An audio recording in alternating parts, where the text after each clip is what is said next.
Welcome to the Firebelly Social Show. We're focused on talking to food and beverage brands that are on a mission to make the world better. Hey, everyone. Duncan here with another episode of the Firebelly Social Show, where it is my distinct pleasure to chat and hang out with leaders and founders of mission-driven food and beverage brands. And today we're exploring the world of specialty coffee sourcing, resilience, and storytelling with Emily McIntyre, who I'm proud to call a friend, CEO of Swift Coffee Sourcing, a boutique importer, changing the way roasters connect with producers in Ethiopia and Peru. So before we dive in, a big shout out to our sponsor, Firebelly Marketing. At Firebelly, we help mission-driven food and beverage brands create real community, something most brands don't have, engage their audiences authentically, and grow through smart social.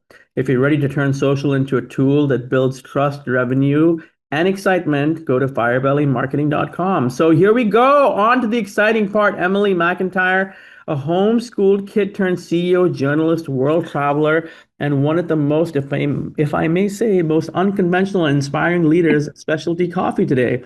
Emily leads Swift Coffee Sourcing, a boutique importer dedicated to ethical, transparent, and high-quality coffee sourcing from Peru and Ethiopia. Those of you who are into coffee will know these are kind of sacred places for coffee.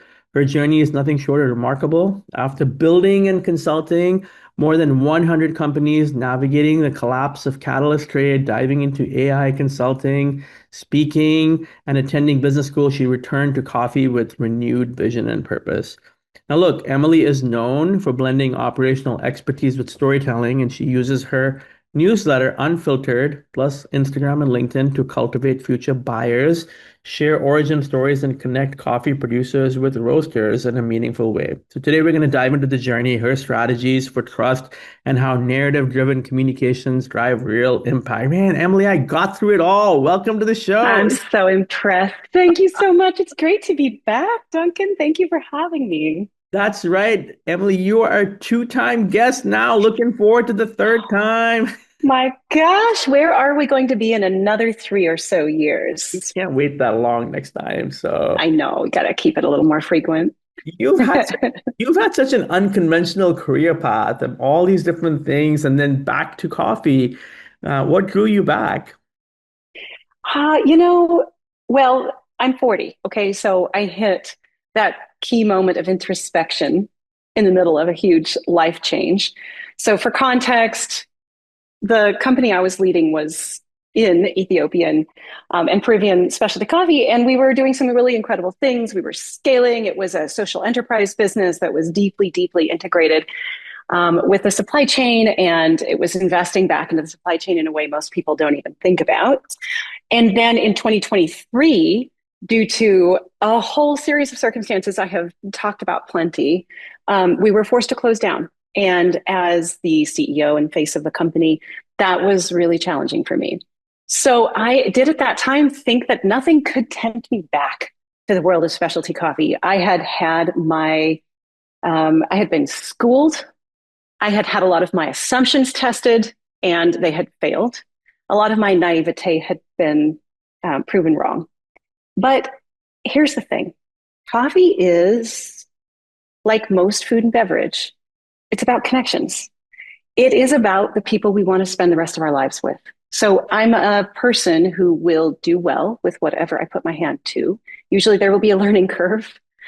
It helps that the learning curve is done for me in a lot of areas in coffee, so I can focus on nuances and on going deep and not wide. But what actually happened is I missed everybody that I worked with and just really wanted to come back. The opportunity arose. And, it's rare to get the privilege of reinventing yourself in the same field, in the same economic cycle that took you out. So 2023, I'm demolished by mainly geopolitical and larger, macroeconomic issues. In 2025, I found improved business model, but with a lot more. And here I am, just kicking ass and taking names. It's been so fun. The first period of Swift has nearly 4x expectations. Next year is looking like a rocket ship for me, and I'm really loving it. Thank you for asking. Awesome. And you've had, so it's safe to say, more than a couple of pivots. And what have been No, nothing but pivots. what have been some of the lessons? Okay. So now again, midlife, I'm beginning to see the continuity between pivots. So at one point, when due to circumstances, or maybe even just being bored, I would choose to go in a new direction. It would sometimes feel like it was too far afield from what I had just done. These days, I'm beginning to see the themes that run through them, and that is so gratifying. I am beginning to reap the benefit of pivots I made 15 years ago.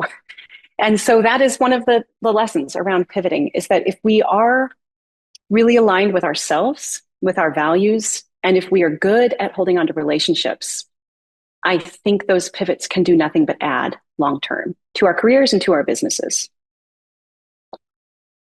That's amazing. And let me say this. I know that you've had a long, deep relationship with Ethiopia, and now you've added Peru. Um, how did that happen, and how do you establish trust and build those kinds of relationships? I mean, that's part of your magic, I know, but I just am wondering a little bit Indeed. about it. Well, here's the interesting thing. Peru was my very first time outside of North America. I was a kid with wanderlust from the Midwest, and my first time that I ever left this continent was to go to one of the coffee farms in Peru that I'm currently representing. So it is a long-term relationship, but we had begun the business in Ethiopia. And I mean, I went to Ethiopia, I don't know how many times, but somewhere between a dozen and 2 dozen, in the last decade.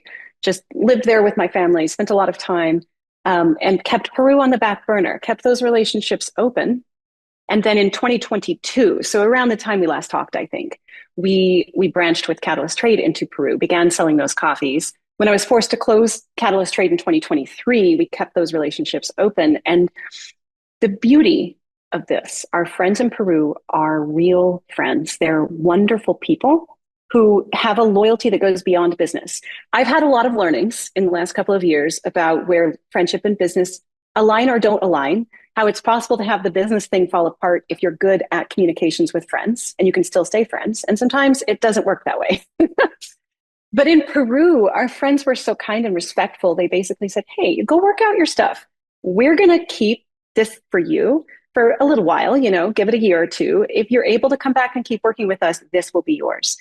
And I didn't think at the time that would happen. I was so discouraged and ashamed of the failure, but it actually did. We only missed one growing cycle, one harvest cycle. And when we came back, and Peru exploded for us this year because of the tariffs in Brazil. We just had a massive opportunity it was a replacement product, more or less, Peru with Brazil. And so here we are.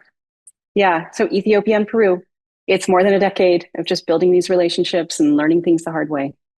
And is for the people that are listening that don't know much about Peru, I mean, I know little about it, but enough to know that it has some of the best restaurants in the world. Oh It my has gosh, yes. amazing world culture sites. But as far as coffee is concerned, is that high altitude good for coffee? It is, yes. So the higher altitude coffee is, until it maxes out and can't grow, the more organic content there is per bean. So they're very dense and they tend to be higher quality on an objective scale. Peruvian coffee is so special, so unique. It's a beautiful complement to Ethiopian coffee as well for buyers and for people who drink it. It's a good blend, And Ethiopia and Peru together. and mainly family driven farms, right? In Peru? Oh, yes. Oh, yes, very much so. The folks that we work with have small farms anywhere between 2 and 50 hectares, usually inherited or their first generation purchased, and they will work within a cooperative structure, but they will, have their own farms that will go into these individual nano lots, micro lots, or into larger cooperative blends. It's really special. I mean, and Emily, you haven't told me this, but I'm just going to make the leap and say Do it. this just kind of fits into your sweet spot. This is like highly highly diversified, small scale, family driven farms, specialized coffee. Um, I know I've heard about the special coffee in Peru. I had to do a bit of research. Talk about all the different kinds of coffees that come from Yeah. Peru. So Peru is a really diverse origin of coffee that frankly the greater world is just beginning to understand. It's still got room in the general consciousness to be known. We work in northern Peru because that's where our partners are. So that's western northern Peru, Cajamarca region, and then Amazonas, and that means in the heart of the Amazon jungle. And San Martin, which is on the eastern and northern side. So those coffees have these beautiful, very distinct profiles of look for, buttered toast on a medium quality size. You get these lovely notes of honey and buttered toast, sometimes some olive oil, apples, stone fruit, peaches, things like that, cherries. And then when you get into the more specialty stuff, you can have so much unique variance between these individual farms, even the ones that are close to each other. One of the groups we work with is called Paucara, Mujeres Resilientes y Fuertes. So it's the strong and resilient women of Paucara. And they formed this group in 2022. We have the privilege of exclusively representing them from day one outside of Peru. And these coffees are often, I mean, it's aunts, sisters, and their brothers and uncles, they're all on mountainsides close to each other. And so you'd think the coffee would taste the same. But actually, each one of them has so much integrity to itself. And it may have an overall profile of apples or apple wood and jasmine, some of these white flowers, but each individual lot, like Maria Izquierda's, is going to taste different from Lily Heredia's. It is so, so cool. Yeah, so lots to explore there in Peru. And frankly, we're just getting started in the world with Peruvian coffee. And I just ask one more nerdy question about I Peruvian wish you coffee. would. I've heard that there is low acidic coffee from Peru that actually tastes good. Well, yes, that's an interesting one. So this year, with Brazil's 50% tariffs into the United States, a lot of US buyers were trying to replace their Brazil purchases. Brazil is a profile that generally is very low acidity, right? And it can have a dominant note of chocolate, peanuts. And it's a little difficult. It's easy to find chocolate. It's a little difficult to find peanuts in Peru. Other nuts like macadamia nuts and things like that you can find. The lower acidity tends to come from, and I'm not trying to burst anyone's bubble here, but it tends to come from a higher defect count. So coffees that are objectively on an export scale, just a little bit less rarefied and specialized, still fantastic coffees. So that tends to dull that acidity. Peru has a delicate acidity. So compared to other countries, you would find a sweeter acidity. It's less in your face. And yeah, I could go deeper, but I hope that answers your question, Oh no, Duncan. that's wonderful. Thank you. And you are such an amazing storyteller. Love all the work you're doing with Unfiltered. How does sharing, I mean, and you just did a phenomenal job sharing these origin stories and these insights help your roasters and buyers connect with the actual coffee?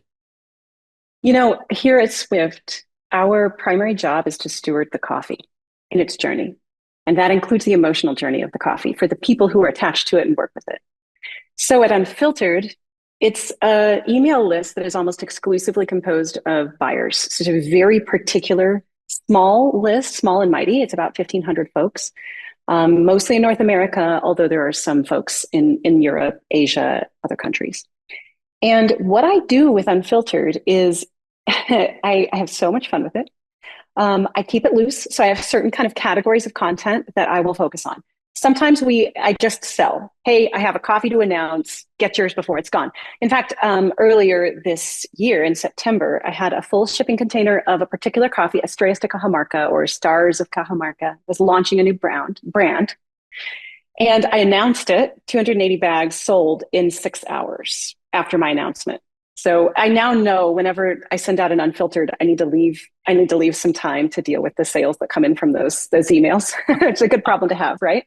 So Yeah. sometimes they're overt sales, but even that very overt sales email has a storytelling component attached to it.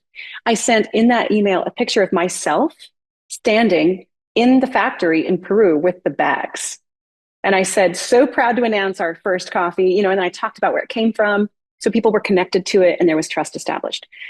In Unfiltered, though, I will also send, like the one I have prepped for next week is about a business concept called the 20-mile march. It comes out of the Jim Collins Good to Great universe.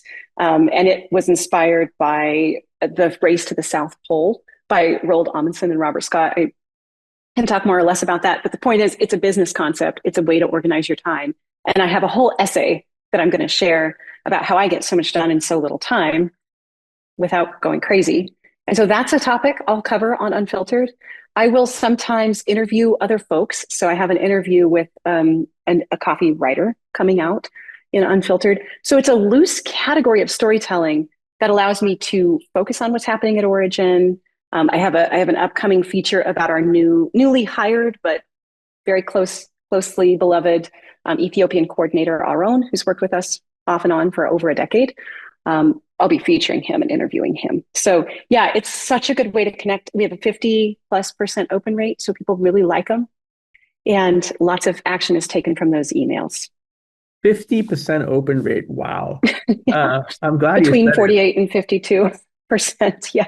I'm glad you said it. I mean, my super limited understanding of the coffee business and coffee importing specifically is not simple. It's not Mm-mm. complicated. In fact, you yourself say it on your website. It is highly complex. And so I'm sure all your buyers and roasters appreciate the fact you're just simplifying the whole damn thing.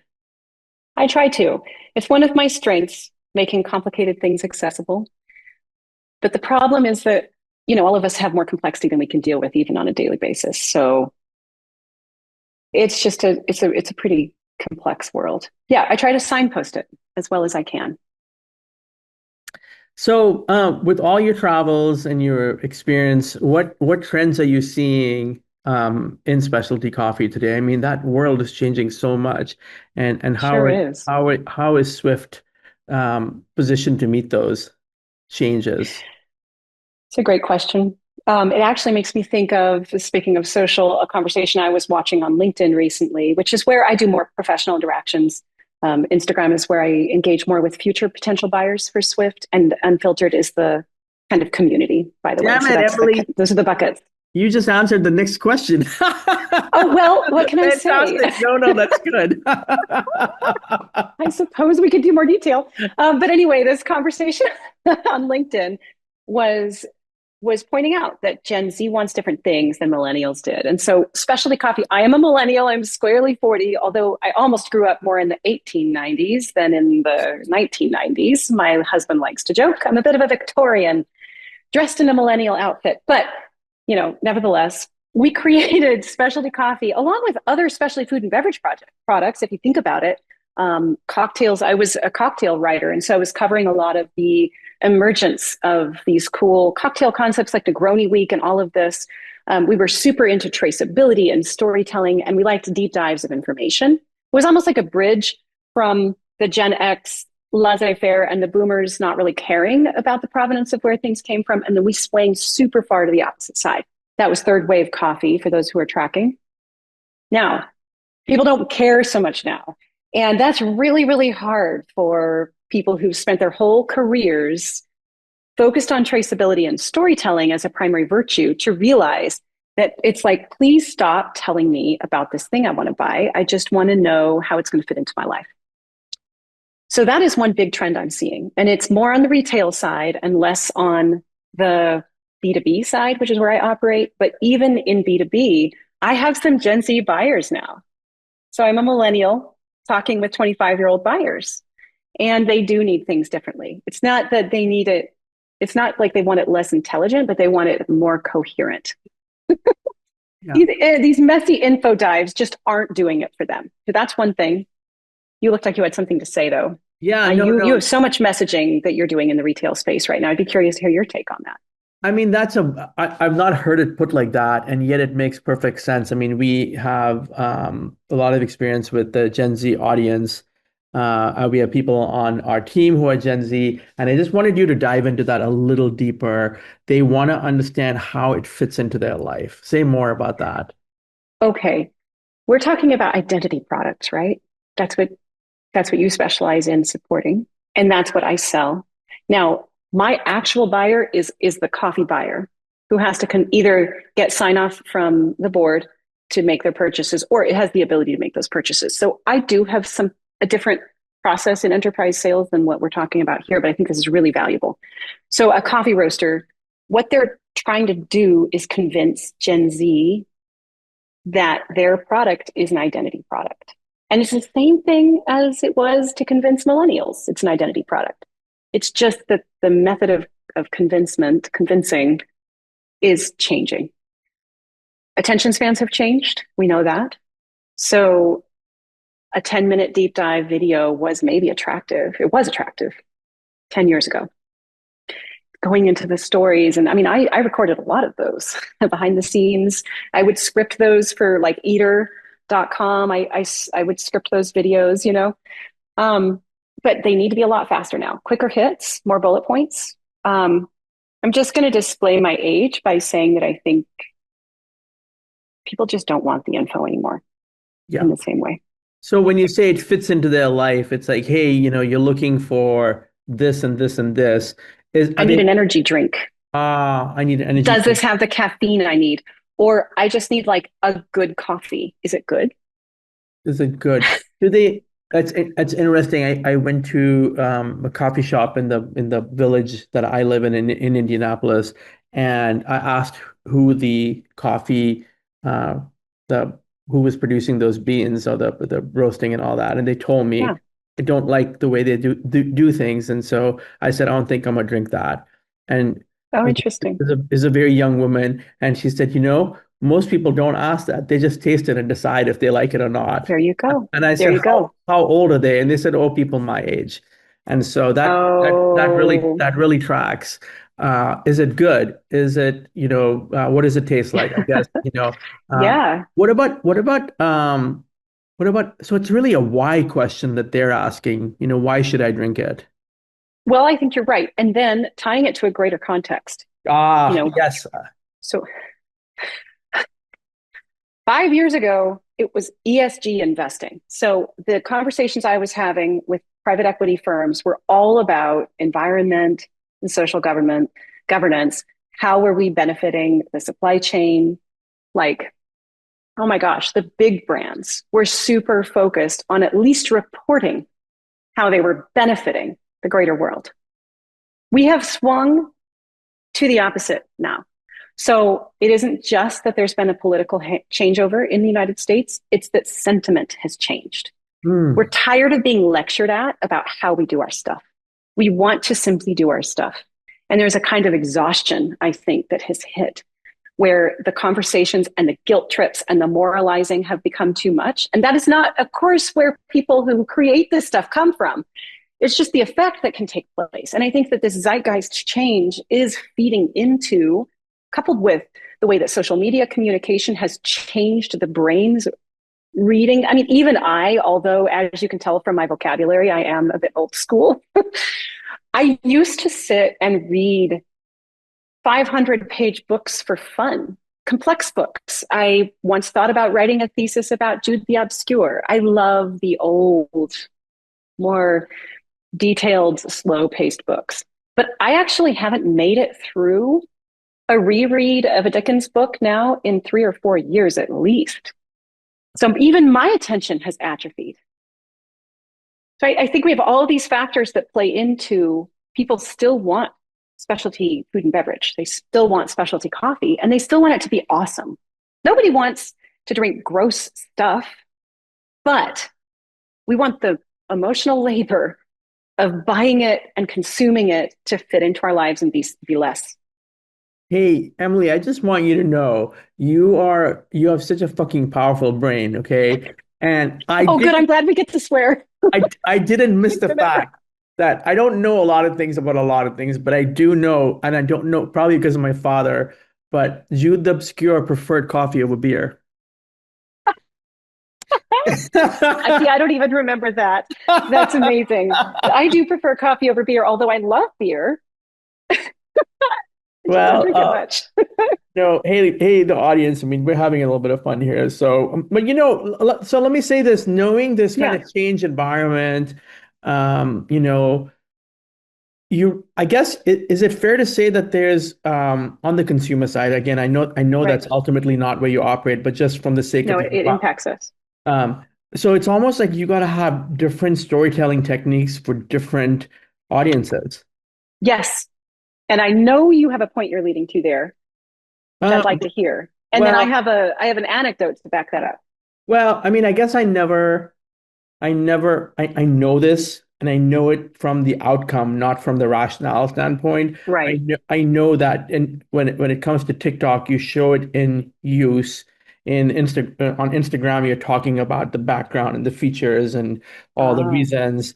And on Facebook, there's a lot of fucking lecturing that goes on Facebook. So I think we just proved your point in the Didn't we? Because who's on TikTok, who's on Instagram, and who's on Facebook? totally. And so now For our let's audience, you should probably say it. Oh man. I think Gen it's Z's on TikTok, right? Millennials are on Instagram. yeah. And then the alphas are in gaming environments and TikTok, and Right, uh, I mean, I can't even think of a true, I mean, your daughter and my son are close in age, and right. I think there's a do I have to mentality, and why can't I mentality. Yes. It's not even Oh, and why. have you the cringe factor too? Have you thought of that? Because, Gen Z is so, it reminds me, again, another analogy here. Gen Z and now our Gen Alpha sweethearts remind me of the like Oscar Wilde's era of culture where it was just not cool to be too into things. It's just this sort of ennui that suffuses everything. I was, And that's fantastic. cringe factor. Look, I am somebody who's so passionate and earnest that I make myself faint in conversation. Yeah. And I don't even have blood pressure issues. Yeah.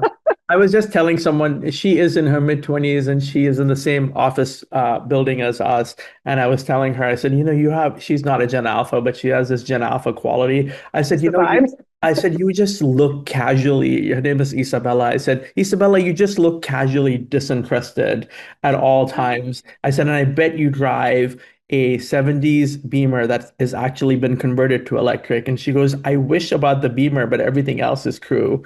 So Well, so like we millennials that built specialty coffee into what it is, we're so fucking earnest. Everything we did was the end of the world. And you know what? At some point, it gets exhausting. I mean, I'm dynamic, so I'm gonna have to learn all these things. But let's go back to the small By all coffee, means. the small coffee importer. What kinds of challenges do you help them Ooh. overcome?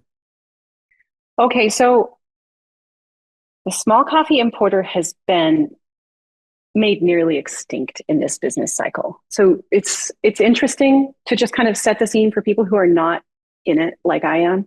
So COVID was an artificial bubble for a little while of almost like prosperity. Even though it was really hard and everybody was freaked out, there was so much money floating around. Many businesses were propped up. Prior to that, so in the 2013 through 2020 window, there was this little golden era for specialty coffee in the United States. It was just super special. Everybody wanted it. I was building a lot of what I do now in that time frame, and I hustled my ass off. And so it didn't occur to me at the time that it was a golden window. It was a moment of arbitrage. It was a special time, right? Then COVID hit, and then by 2022 into 2023, it was so bad for small importers. There's so much capital and the risk exposure is so high for these small importers, millions and millions and millions of dollars without high margins to support that. And you're competing with multinationals with extremely deep pockets.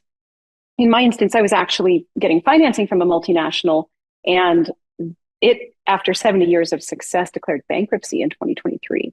And that wasn't the only reason we failed, but it was a primary reason because we were so vulnerable that we couldn't sustain it. And so that everything in 2023 and then into 2024, there were all of these forced M&A. There was this forced M&A activity. Like a lot of businesses were purchased or bought by their large backers. And you could build conspiracy theories around that, or you could simply acknowledge this is how the business works. And then by late 2024 and into 2025, a lot of these folks had either closed or been acquired. So the landscape was sort of open.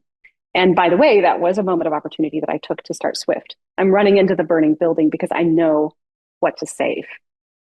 The burning building wiped out everything I had in 2023. So I'm very familiar with that construct.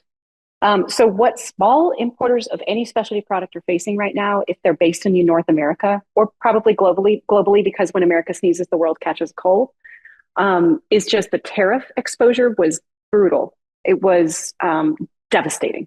So this is my personal opinion. The reciprocal tariff concept that came in this year was devastating to small businesses, and many will not survive it. It's been added on to all of the pain from COVID, from cost of goods it has doubled or tripled for most businesses just in 5 years or less. So it's, as everything in business, all these challenges, this incredibly volatile, uncertain, chaotic, and ambiguous, or VUCA environment. I like throwing out that business school term because it's so good. A VUCA environment. What that makes is tons of opportunity for businesses that are able to be stable. Now, I know, Duncan, that you yourself take that approach. So having worked in the past in marketing, I know how volatile contracts are. And staying a low or no debt load is super smart. Making sure that you always run a profitable business so you never can get wiped out by a single client's departure. And you can always be open to new opportunities, because we talked about pivoting, but pivoting isn't a bad thing. Pivoting just is. Pivoting is something you do in business. It is constant, agile change. And so I believe that's what the small importer needs as much as any small to medium-sized business is agility, the ability to look out and try and judge where the hockey puck might land and try and be there, but also have backup plans and sort of set things up so that you're anti-fragile if possible. Now, everything I'm saying sounds like a cliche. Behind it is all of this labor, forecasting, and building. And then sometimes you just have to accept there's no certainty. You just have to actually build and know it could wipe out. And so what are you doing to protect yourself from that worst case scenario as a business owner? That was something I learned the hard way with Catalyst. Catalyst's closure absolutely devastated my personal finances because I had backed and guaranteed that business. I'm lucky to be where I am in my life and able to come back. And I have tons of optimism for the future. But all of that is what I talk with other small importers about now. There's a whole new crop of them. So I hope they learn the lessons from all of us who went through this in the past decade. That's amazing. Yeah, and you're right. I mean, agility, even in our agency business, agility and being able to pivot and right? the other factors you mentioned are key. So thank you for reminding me of that. And that, I mean, it's just hard to run a business these days. It really is, Duncan. Yeah. It's so hard, and it's lonely to be at the front of a business. It's a difficult position to be in. I think it's a privilege, but it's really difficult. Nobody knows except for other business owners what it's like to be in that seat. Yeah, I mean, and in the spirit of Emily McIntyre, you answered the next question about the kind of leader you got to be. So, oh my goodness. What about advice for aspiring coffee entrepreneurs? You know, for people who are thinking about starting or scaling a specialty coffee or a CPG business. What's the most? I think you already gave it, but well, no, I have direct advice. People don't want to hear it and they will ignore me, but here it is. Don't do it. There's not enough margin there. It's too volatile. Don't do it unless you actually have some kind of an edge. You got to have it somehow. So whether that's a vertical integration edge or a knowledge edge or partnership edge, and then go and build backup plans and try not to go into debt. Like it's so hard. Yeah, try not to do it. I'm gonna ask beautifully concise. Don't do it. But I'm gonna ask a Duncan question here. Yeah, go ahead. I'm seeing some, you mentioned volatility, and I'm thinking, okay, this is not directly volatility, but I'm seeing some varied approaches with packaging and Ah. the amount that is sold in packages. I'm seeing some people still selling a pound, they're not charging enough. I'm seeing people selling 12 ounces. I'm seeing 10 ounces. I'm seeing 8 ounces. And in some cases, I saw recently a brand from rural Indiana, like a small little town, and they were selling like supposedly, I haven't tasted it yet. I bought it, I didn't taste it yet. A more sophisticated coffee, for all, I think it was a pound for $16. And I was like, how do you make any Oh, money? okay. How do you make any money? And they were like, oh, we make money. And I'm like, you don't know your numbers. And Mm. my question to you is it normal to see 8 ounces? I mean, I know this is such a fucking vague question, but you can see, 8 ounces of coffee, beans for $24. Look, so pricing is really complicated Yes. in any business, and it could be argued that it is the single deciding factor with an otherwise successful business that can make you succeed or fail. I struggle with it too. But I guess the first point is that pricing has to happen for a reason. So a lot of roasters will price their coffee just kind of based on what they see around them. And that means that they're treating their business like it is a replacement product, a commodity, not a product with its own value. Now, that said, there's an actual ceiling to what consumers will pay. And finding that ceiling can be really difficult and it can be devastating. For example, we were pricing our Ethiopian coffees a certain way. And then in 2022, we increased our pricing and the cost of goods rose a lot. And so our pricing actually jumped quite a lot. We had verbal signals from our customers that the price didn't even matter because the quality was so high. And we believed them because we put so much into the quality. And what happened is that our sales didn't so much tank as just dribble off. We had less uptake when we did launches. It got harder and harder to sell. And ultimately, that was one of the factors that led us to close because we just had too much friction around the sales process compared to a year or two prior. And that was a pricing ceiling issue. So we did actually hit the price ceiling and we had too much volume to sell at that price ceiling. So it's a really simple equation of if it's special, and you referenced this 16 ounces, special coffee, $16. How special is it? Or are you making enough? Because we have to either have the rarity factor and the buy it once and it's over factor that forces us to pay more, or it needs to have other value. I want to plug for a good book here on this topic. I recently interviewed the writer, Luke Waite, from Pomelo Coffee Consulting. He has a book called A Guide to Sustaining a Coffee Roaster that he just launched. By the way, might be a good interview guy. He's super intelligent and he talks a lot about pricing for roasters and people who are doing business to consumer sales in this sector. I was so inspired by the conversation we had around pricing that's why I brought this up. I'll send you the info. So that might be something to refer to. That's a very sticky topic, to be honest, Duncan. Yeah. There's a lot to talk about there. Thank you for taking a concise stab at it. An attempt. How concise that was. Incision is difficult. So what's next for you?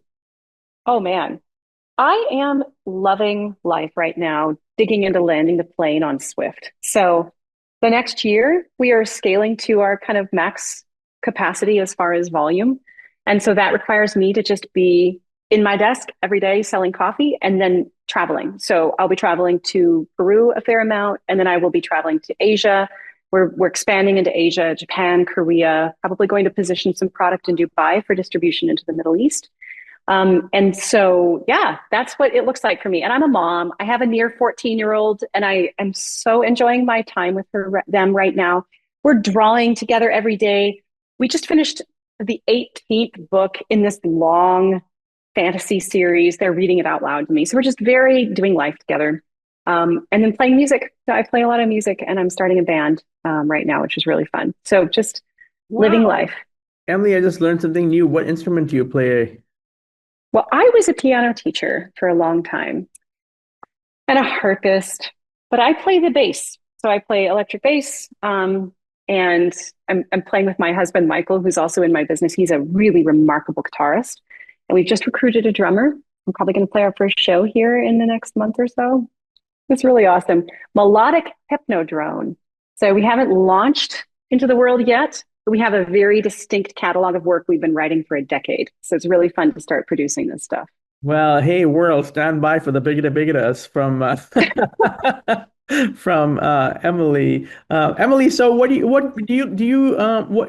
listen to? We're talking about music and what you play, but what do you listen to? Oh gosh, I listen to quite a lot of music from all over, but lately I've been very into so I like desert music from Africa. So like Du Mokhtar, La Fida Iligadad. I saw La Fida Iligadad with my family live in Boston. Oh my gosh, that was cool. So that's hypno type. Glass Beams and Krongbin are kind of a bucket I've been listening to, and then Mm. lots of cumbia and chicha out of Peru, and like more. Oh, well, La Lome. Michael and I flew to New Orleans to see La Lome live in a standing room only concert. It was incredible. So all of that falls into this category of kind of pulsy world music that's got drive and grit. I love it so much. Thank you for asking. No, you're welcome. And what about we were talking earlier before the pre-show. What about sleep? Where do you stand on sleep? What's the right amount Oh, of sleep? I'm not doing too bad, but I actually, if I were in my rightful sleep world, I'd be getting 10 hours a night. That I do not do. Yeah.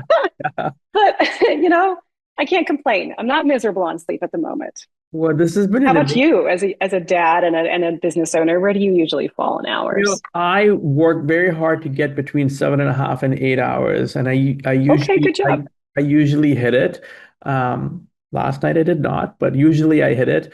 And I'm big on even if I'm struggling with an injury or motivation, I try to Hmm. make it to the gym 6 days a week, Oh, good for you. both cardio and weights. I've got lots of allergies these days, and so Okay, I'm okay. very particular about what I eat. No more cheese for Duncan, which makes Duncan so sad. Oh, Uh, Duncan, no more cheese. Oh, now look, I can eat. I was recently in Italy, and I ate all kinds of pizza, and oh, it seemed okay. to be fine for me Well, in there you Italy, go. but I can't eat it in the US. So. I Um, actually am in the same boat. What about a sauna? Do you do that for recovery? I don't know what that is. That like the Finnish, a hot sauna with Oh, sauna. I thought you said yeah, Asana. Okay. Yeah, no, Asana. Oh uh, no, that's a project management software. Good um, job. I just did my first cold plunge recently, Ooh, and I hated it. yeah, me I also too. did a face cold plunge. I did love that. That's Um, nice. yeah, and so we've done cold showers and I'm trying to think of the guy's name, the method where you start with 30 seconds and then you get up to 2 minutes Oh, yep. in the cold shower. So I have not been drinking. Oh, I got to tell you this one. I'm not drinking Okay, tell me. coffee on an empty stomach anymore. So Oh, you know what? I have the same. It's too, yeah, so need I'll something in there. I'll usually eat something. I'll drink water or like some kind of herbal tea blend. I've officially shifted to no paper, no plastic when I drink tea. Okay. I'm Hence the using copper filter for your coffee setup. Yeah, yeah. I don't mind the paper for the coffee filtering because we use I'm typically grinding coarse, so it's so quick, Right. but it slows it down. But anyway, I'll learn more from you on that. But on the tea side, I'm Brown Warrior is stalled at the moment, and the Oh, tariff okay. the tariffs haven't helped, and so I'm hoping to pivot into herbal tea and formulating it here in the U.S. But Okay. I'm so very happy that you came. One last thing for you. Oh, indeed. Do you ever just walk down a trail and read at the same time like a true Victorian? I read while I walk far too many days. I've walked into too many things because I was reading. Yes, I admit I See, do this. uh, before we had people walking with cell phones and walking into things, we had people with Uh-huh. books. And Yeah. so it is okay. Well, hey. Distracted maidens walking into pillars because of reading too much Gothic romance. Oh my gosh. What a phenomenal conversation today with you, Emily. Thank you. Uh, Yes, I loved it. Everyone, my heartfelt thanks to Emily McIntyre. She is the leader of Swift Coffee Sourcing, from rebuilding her career and business after major setbacks to leading ethically sourced high quality coffee imports and like single-handedly doing all these amazing things for Peru. I mean, Emily, you're really showing us what resilience, creativity, and storytelling can do. Oh, I feel very fortunate in my life. I'm surrounded by wonderful people, including yourself. Thank you for making the world better. And hey, everyone, if you want to learn more, go to sourceswift.coffee. Don't forget to sign up for our weekly newsletter, Unfiltered. It's packed with insights straight from the origin. And if you're a mission-driven food or beverage brand looking to grow your audience and deepen engagement through social, Firebelly is ready for you. Head to firebellymarketing.com. Thank you again, Emily. It was an amazing episode today. Thank you, everyone, for tuning in. And we'll see you next time. I remain your host, Duncan. And thank you and have a great rest of your day. Thanks for listening to the Firebelly Social Show. We'll see you again next time, and be sure to click subscribe to get future episodes.